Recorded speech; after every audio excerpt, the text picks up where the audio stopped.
안녕하세요. 세상엔 정말 다양한 사람들이 존재하고 그만큼 별의별 일들이 다 일어나는 것 같습니다. 여기에 익명으로 올라오는 기가 막힌 사연들만 해도 말이에요.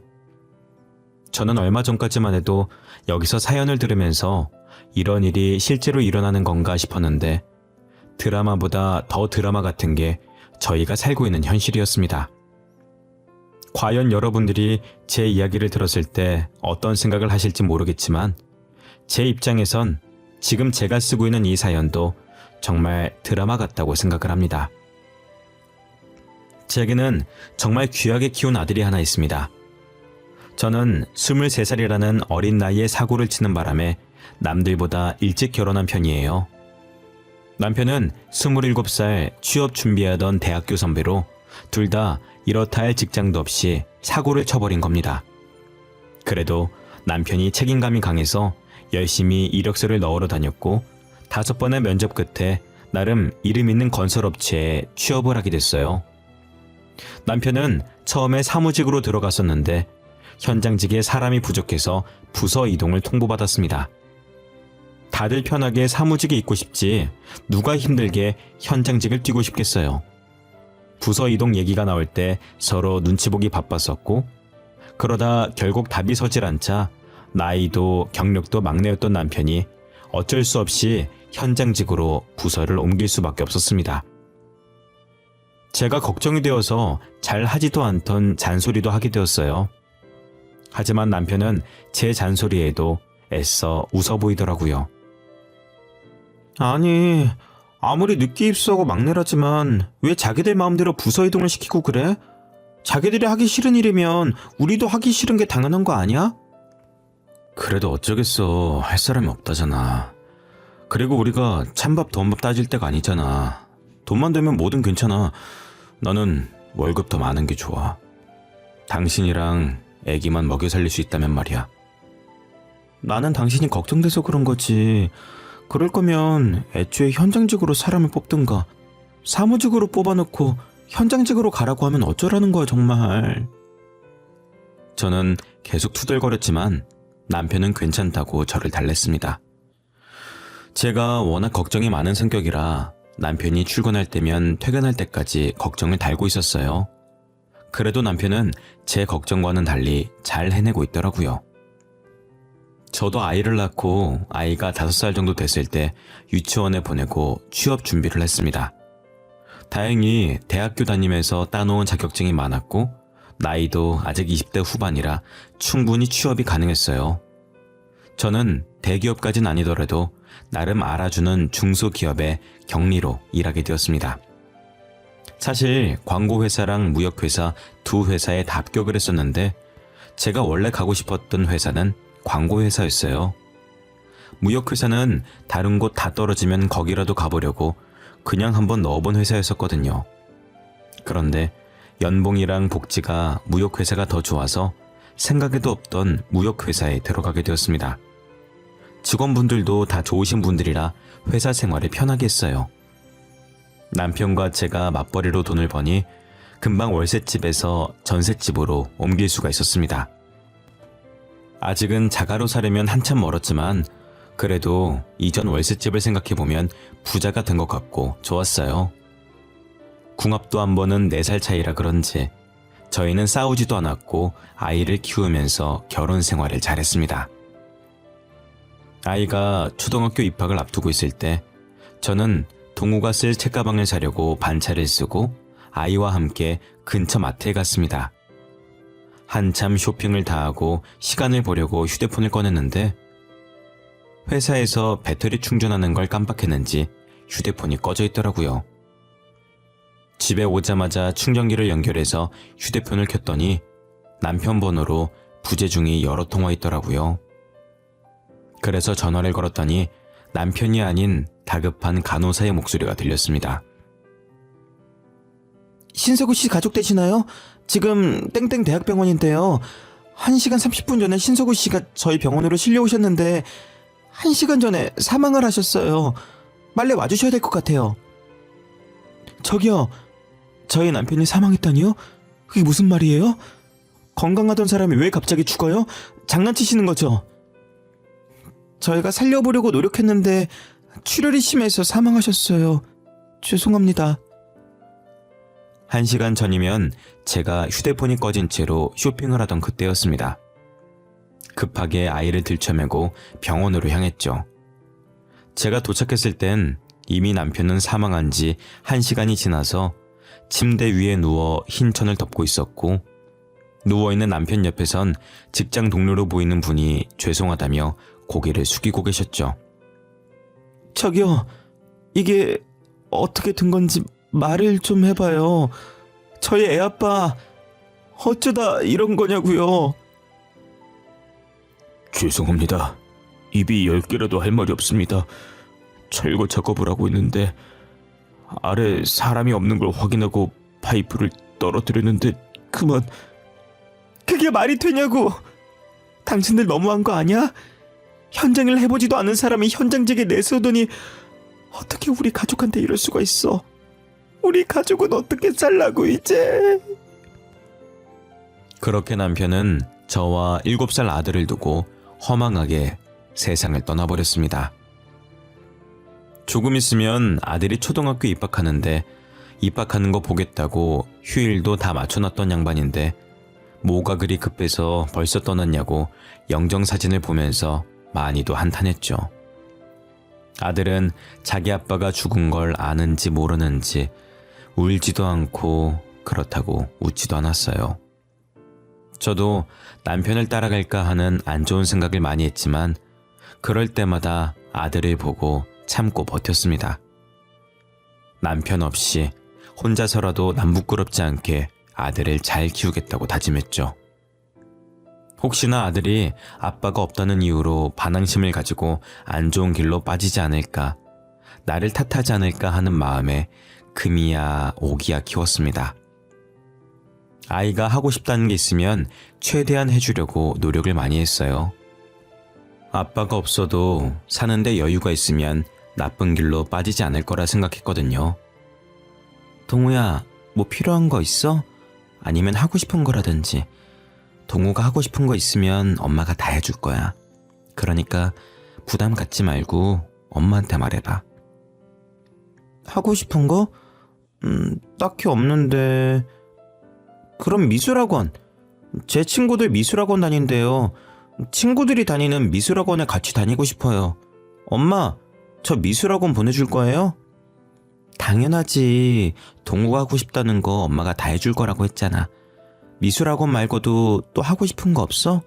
과외는 필요 없어? 과외...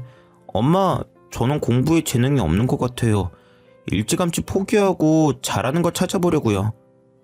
요놈... 곧 중학교 올라간다고 말 잘하는 거 봐. 알겠어. 동우가 하기 싫은 건 엄마가 안 시킬게. 용돈은 아직 남아있어?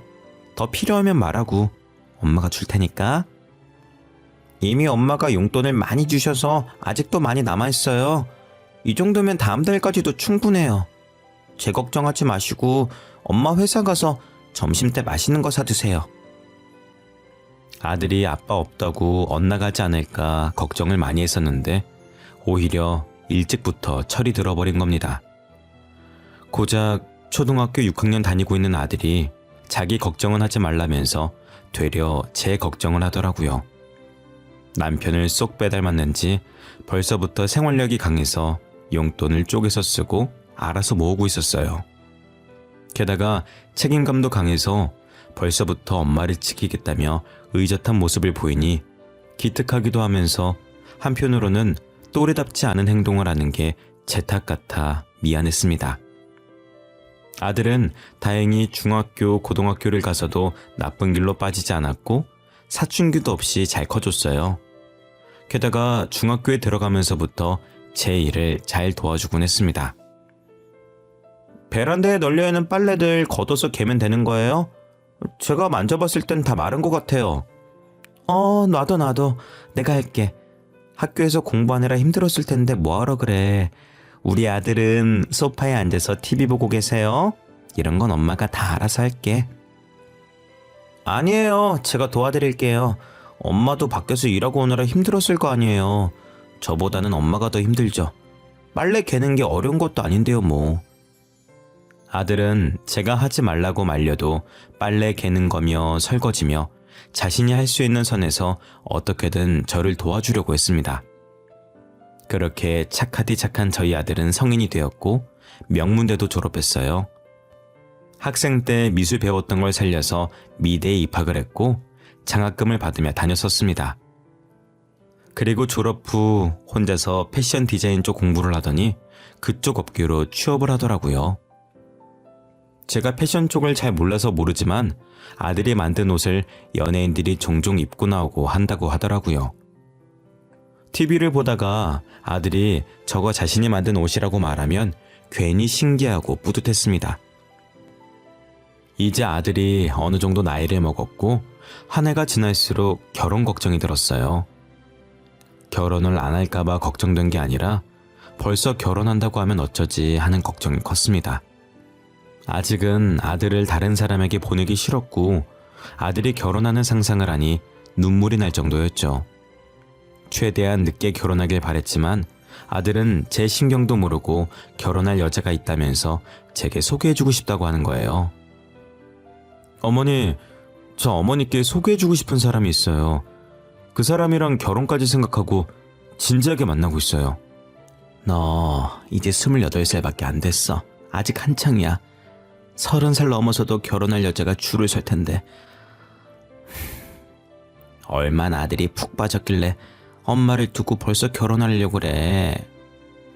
제 친구들도 결혼 많이 했어요. 이미 애까지 있는 친구도 있고요. 저도 한순간의 감정으로 이런 결정 내린 거 아니에요. 저는 아들이 30대 초중반쯤 되면 결혼할 거라고 생각했는데 20대 후반에 결혼을 하겠다고 하더라고요. 솔직한 심정으론 안 된다고 하고 싶었지만 그렇다고 평생 아들을 제 옆에 붙잡고 살 수는 없는 노릇이니 일단 아들의 여자친구를 한번 만나보기로 했어요. 얼마 지나지 않아 아들의 여자친구를 저희 집에서 만나게 되었습니다. 저는 며느리 될 사람의 얼굴을 보자마자 이 결혼은 반대라고 외치고 싶었습니다. 사람을 얼굴로만 보고 판단하면 안 되는 것이지만 그 아이의 얼굴이 좋지 않았어요. 이쁘고 안 이쁘고가 아니라 어딘가 모르게 쎄한 느낌이 들었습니다. 어머, 어서 오세요. 아가씨 집이 저희 집이랑 거리가 좀 있다고 하던데 먼 길 오시느라 고생했어요. 여기 앉으시겠어요? 아들, 주방에 가서 차라도 한 잔 내올래? 내가 아가씨 취향을 잘 모르겠네.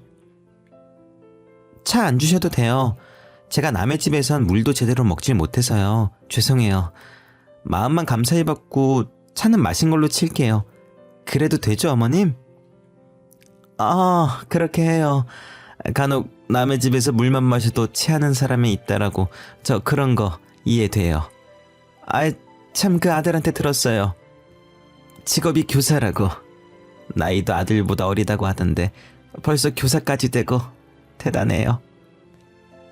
별로 대단한 건 아니고 저희 집 근처 조그만 고등학교에서 근무하고 있어요. 어머님 죄송한데 이번 주 학부모 상담주였는데 일부러 시간 뺀 거라 실례가 안 된다면 일찍 나가봐도 괜찮을까요? 그렇게 해요. 우리가 괜히 바쁜 사람 잡아뒀네. 우리는 괜찮으니까 얼른 가봐요. 며느리는 말은 정중하게 착하게 하는 것 같은데 약간 예의가 없달까 어딘가 애매모호한 태도였어요. 솔직히 며느리 직업이 교사라고 하면 두말할 것도 없이 좋았죠. 하지만 며느리에게 풍겨오는 쎄한 느낌을 무시할 수가 없겠더라고요. 시어머니가 될 사람과 첫 식사 자리인데 벌써부터 먼저 일어나 보겠다고 하고 제가 주는 물 한 잔도 안 먹겠다는 태도를 보면 결혼 후에 어떨지 훤하게 보이더라고요. 저는 아무리 직업이 좋고 돈을 잘 벌어도 사람 됨됨이가 좋지 못하면 결혼시키고 싶지 않았습니다. 그 아이가 간 뒤 한참을 생각하다가 아들에게도 이 결혼은 아닌 것 같다고 말했어요. 아들, 꼭 그 아가씨랑 결혼을 해야 되겠어? 엄마가 봤을 땐 좀 아닌 것 같은데 인상이 너무 안 좋아. 아까 보인 태도도 그렇고. 제발 엄마를 봐서라도 결혼 다시 한번 생각해보면 안 되겠니? 엄마가 잘 몰라서 그런 거예요. 원래 수진이가 낯을 좀 많이 가려서 그런 거지 심성은 착한 애예요. 그리고 아까는 제가 바쁜 애 붙잡아 두긴 했어요. 원래 시간 안 된다고 했는데 제가 억지로 데리고 온 거거든요. 그래, 그래도 엄마가 볼 땐 영 아닌데 이 결혼 꼭 해야겠어? 나중에 너가 잡혀 살 것 같아서 그래. 나는 잘 지내는 모습을 보고 싶지 누구 하나 잡혀 사는 거 보고 싶지 않아. 에이, 엄마. 괜한 걱정하시는 거예요. 저희 사이 엄청 좋아요. 엄마, 저 못 믿으세요? 저 이제껏 언제 엄마 속 썩인 적도 없잖아요. 그러니까 이번에도 아들 한번 믿어보세요. 저는 어떻게든 아들의 결혼을 말려보려고 했지만 아들이 너무 완강했어요. 아들이 이제껏 자기가 속 썩인 적 있냐고 하는데 반박할 말이 없더라고요. 지금까지 커오면서 제게 반항 한 번 한 적 없고 잘못된 선택한 적 없는 아이였거든요. 그래서 어쩔 수 없이 아들을 믿고 결혼을 허락했습니다. 상견례를 할 때 사돈네를 보니까 사이가 엄청 좋고 되게 인자해 보이시더라고요. 자식은 부모의 거울이라고 부모를 보면 자식이 어떤지 보인다고 하잖아요.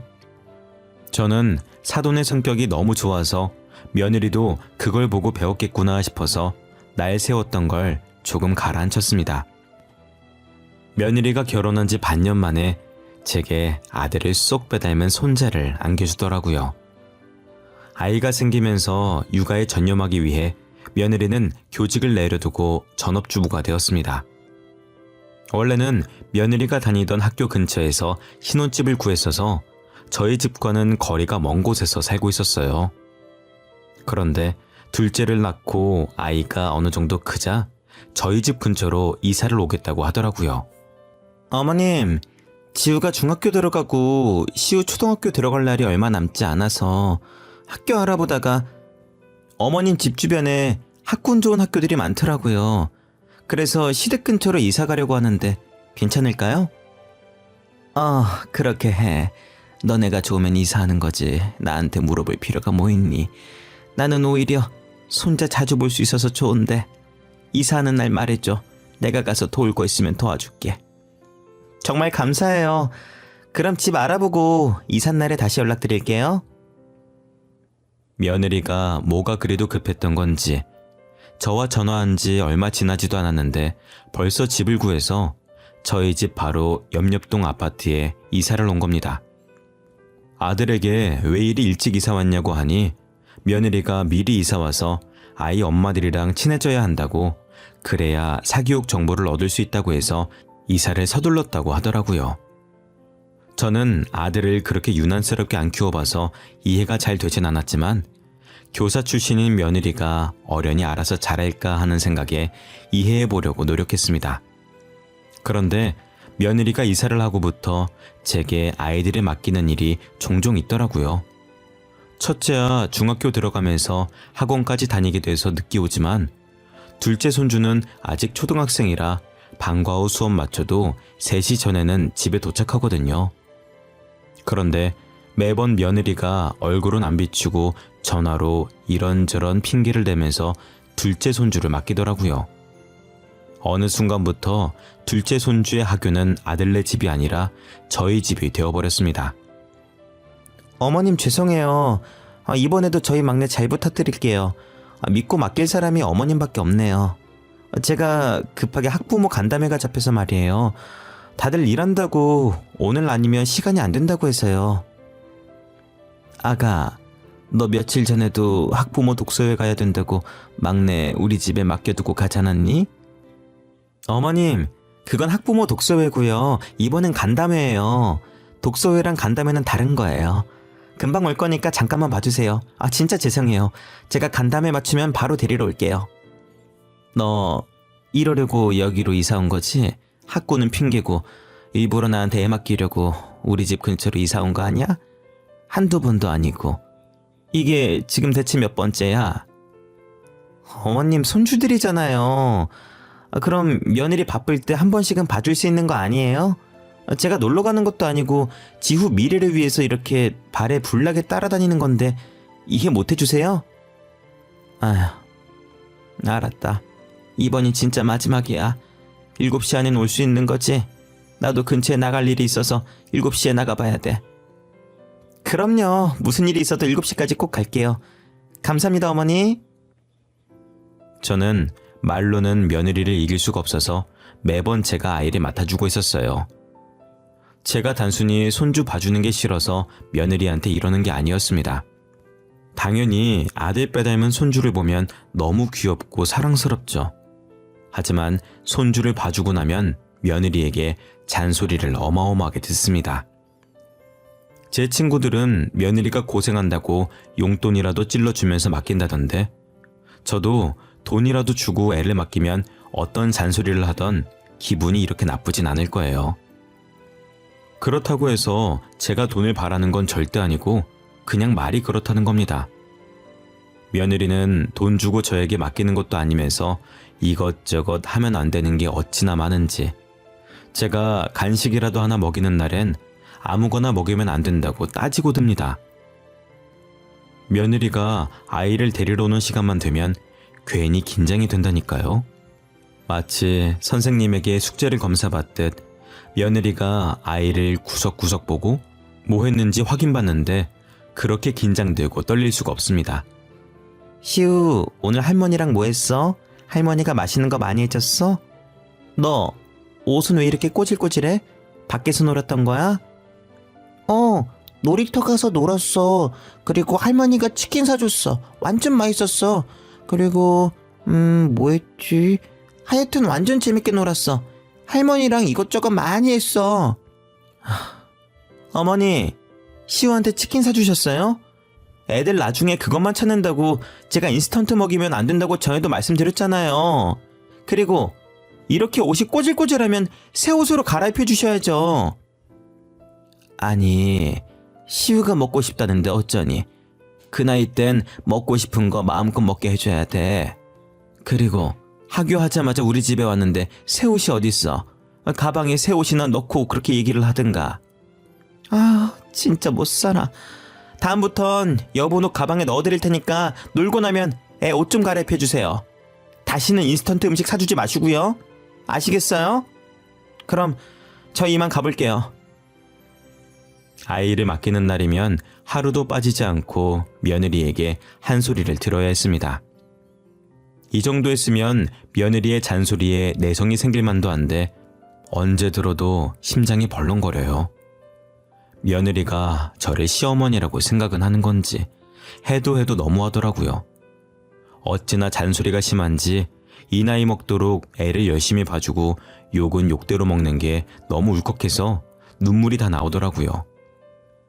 그러다 며느리가 다급하게 저희 집에 찾아와선 첫째 학부모 모임 간다고 저한테 또 막내 손주를 맡기러 온 겁니다. 그땐 저도 약속이 있어서 나갈 준비하던 참이었었거든요. 그래서 저도 그날만큼은 단호하게 안 된다고 말을 했습니다. 어머님, 진짜 죄송해요. 오늘 첫째 학부모 모임 있는 걸 제가 깜빡했어요. 지금 당장 가봐야 되거든요. 진짜 죄송한데 오늘 하루 막내 좀 봐주세요. 야야야, 아가. 이렇게 덜렁 애 맡기고 가면 어떡해. 내가 안 된다고 했잖아. 나도 오늘 약속 있어. 잠깐만. 나 지금 나가봐야 되는데. 예. 어머님 죄송해요. 제가 저녁에 데리러 올게요. 진짜 죄송합니다. 그런데 제가 안 된다고 말할 틈도 없이 며느리는 아이를 집안에 들이고 나가버리더라고요. 순식간에 며느리가 사라져버렸고 남겨진 저와 손주는 서로를 빤히 쳐다봤습니다. 저는 결국 약속을 취소했고 한숨을 쉬며 손주를 봐줬어요. 손주가 집에서 잘 놀다가 집에서만 놀기엔 답답한지 밖으로 나가고 싶어하는 겁니다. 아파트 단지에 아이들이 놀 수 있게 만들어 놓은 놀이터가 있어서 거기로 향했어요. 손주의 손을 잡고 집을 나서는데 며느리 차가 저희 집 바로 앞동에 주차가 되어 있는 겁니다. 저는 주차장 자리가 없어서 거기 주차해놓고 차를 안 가지고 갔나 했었거든요. 매일 차를 끌고 나가라는 법은 없으니까 대수롭지 않게 보고 있었습니다. 제가 그냥 지나치려고 할 때 며느리가 앞동에서 남자와 팔짱을 끼고 엘리베이터에서 나오는 겁니다. 처음엔 저 여자 우리 며느리와 좀 닮았네 싶었는데 옷차림이 아까 저한테 애 맡기고 나간 옷 그대로였고 얼굴도 자세히 보니 며느리가 확실했습니다. 저는 며느리를 보자마자 곧장 아들에게 전화를 걸었어요.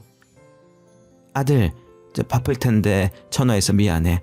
내가 물어볼 게 있어서 말이야. 아니 글쎄, 며느라기가 분명히 학부모 모임 나간다고 나한테 애 맡기고 갔는데 모르는 남자랑 있더라고. 아, 모르는 남자랑 있어서 걱정돼서 전화하셨어요? 아, 걱정하지 마세요. 앞동 남자일 거예요.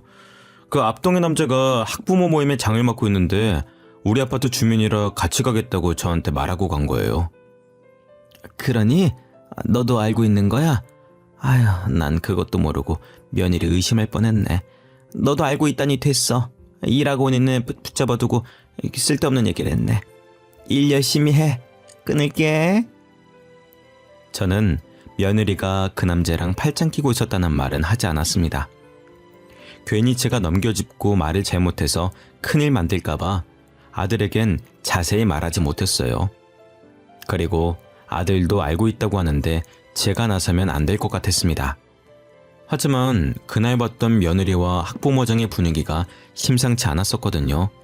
그래서 저는 며느리의 행동 하나하나를 주의 깊게 보게 되었습니다. 옷은 어떤 차림이며 어떤 이유로 아이를 맡겼는지 곱씹어 보게 되더라고요. 저녁에 손주를 데리러 온 며느리가 명품 가방을 메고 있는 겁니다. 저는 그 명품 가방을 유심히 봤고 한동안 계속 그 가방을 메는 것 같아 보였어요. 그러다 문득 생각이 든 게 일도 안 하면서 무슨 돈으로 저걸 샀나 싶더라고요. 혹시나 아들이 사준 건가 싶어서 아들에게 물어봤습니다. 아들, 요즘 지우가 들고 다니는 명품 가방 말이야. 무슨 돈으로 산 거니? 딱 봐도 비싸 보이던데 요즘 며느리가 따로 일하는 거 있어? 명품 가방이요? 뜬금없이 무슨 명품 가방이요? 지우가 명품 가방이 어딨어요. 저한테 생활비 받아가는 사람인데 그럴 돈 없을걸요? 그리고 어머니 가방 브랜드 잘 모르시잖아요. 그냥 착각하신 거 아니에요? 아니야, 분명히 명품 가방이 확실해. 그렇게 유명한 브랜드를 내가 모를 리가 없지. 그리고 내가 저번부터 찝찝했는데 아무래도 지우가 그때 본 그 학부모장이랑 바람피는 것 같아. 분명히 팔짱까지 끼고 있는 걸 내 두 눈으로 똑똑히 봤단 말이지. 그 가방도 그놈이 사줬구만 그래, 응? 팔짱을 꼈다고요? 확실히 그 남자랑 지우랑 팔짱 끼고 있었어요? 일단 알겠어요, 어머니.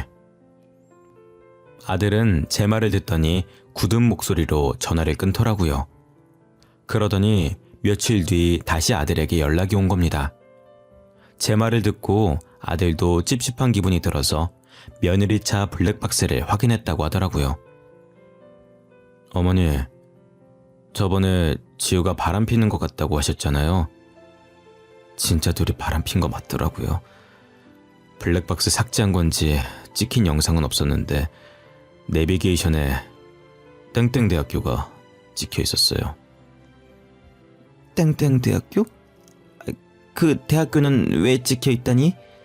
설마 앞동 남자 직업이 교수라니?